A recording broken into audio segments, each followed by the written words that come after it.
নমস্কার বন্ধুরা, বিনা রান্নাঘরে আপনাদের সবাইকে স্বাগত। আজকে আমি এনেছি দারুণ একটা স্বাদের কাঁকরোলের রেসিপি। এই কাঁকরোলটা কিন্তু অনেকেই খেতে চায় না, কিন্তু বন্ধুরা আজকে আমি যেভাবে বানিয়েছি তার দারুণ স্বাদ হয়েছে।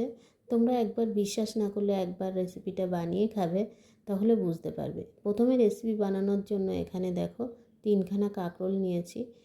আর এই কাঁকরোলের জন্য একটা মশলা বানিয়ে নেব। তার জন্য পোস্ত নিয়েছি 1 চামচ, 1 চামচ কালো সর্ষে, আর নিয়েছি কয়েকটা কাজু বাদাম, আর নিয়েছি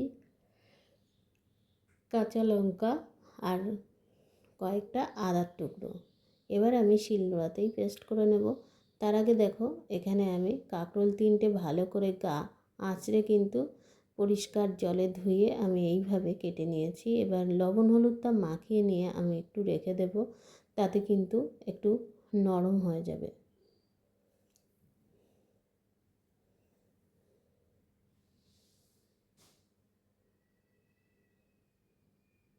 দেখো বন্ধুরা, আমার কিন্তু এটা লবণ হলুদ মাখানো হয়ে গেছে, আর আমি এই পেস্টটা কিন্তু শিলনোড়াতেই বেটে নিয়েছি। আর একটা এখানে সেদ্ধ আলু নিয়েছি এই যে। এবার চলে যাচ্ছি গ্যাসের ওভেনে, কড়াইটা বসিয়ে আমি তেল দিয়ে প্রথমে কাঁকরোলগুলো ভেজে নেব।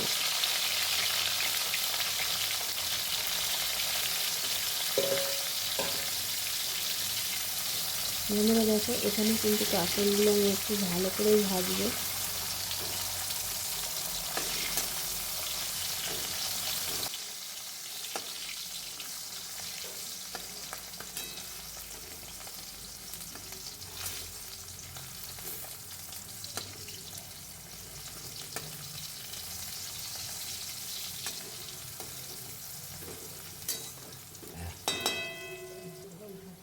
এবার দেখো ভাজাগুলো হয়ে গেছে, এবার আমি তুলে নিচ্ছি।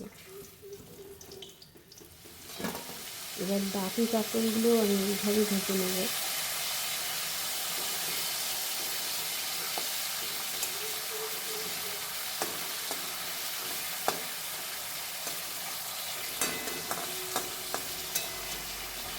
দেখো এগুলো ভাজাগুলো আমার হয়ে গেছে বন্ধুরা। এবার এগুলো আমি তুলে নিচ্ছি। রেখে যাচ্ছে।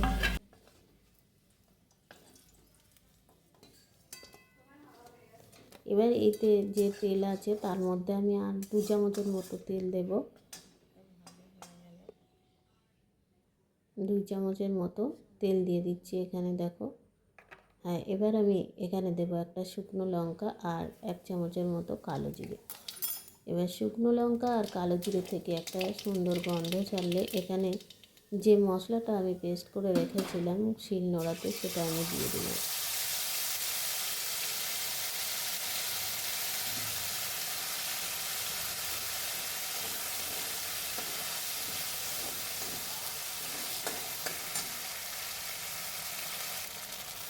দেখো বন্ধুরা, এবার বাটি ধোয়া জলটা আমি এতে ঢেলে দিলাম, দিয়ে দিলাম জিরের গুঁড়ো। এবার দিয়ে দিচ্ছি গোলমরিচ পাউডার। তারপরে এখানে দেবো একটু লাল লঙ্কার গুঁড়ো। সবই অল্প অল্প। আমার কাঁকরোলটাও কিন্তু 3খানা বলে আমি অল্প অল্পই দিচ্ছি। এখানে লবণ হলুদ আর পরিমাণ মতো স্বাদ মতো মিষ্টি দিয়ে দিলাম। দেখো এবার মশলার সাথে ভালো করে মিশিয়ে নিচ্ছি। এবার তেলটা দেখো যতক্ষণ তেল না ছাড়বে ততক্ষণ কিন্তু আমরা এইভাবে কষাতে থাকবো। আর একটা সুন্দর তেল ছাড়লে কিন্তু আমরা এটা দিয়ে দেবো, প্রথমে সিদ্ধ আলুটা দেবো। দেখো সিদ্ধ আলুটা দিয়ে দিলাম।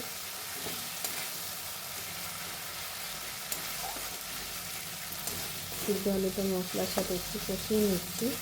কষানো হয়ে গেলে এবার যে ভাজা কাঁকরোলগুলো আমি এর মধ্যে দিয়ে দিচ্ছি।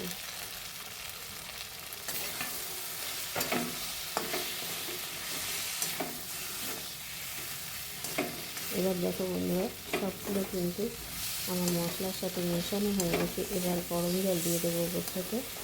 গরম জলটা দিয়ে এবার ভালো করে মিশিয়ে নিচ্ছি।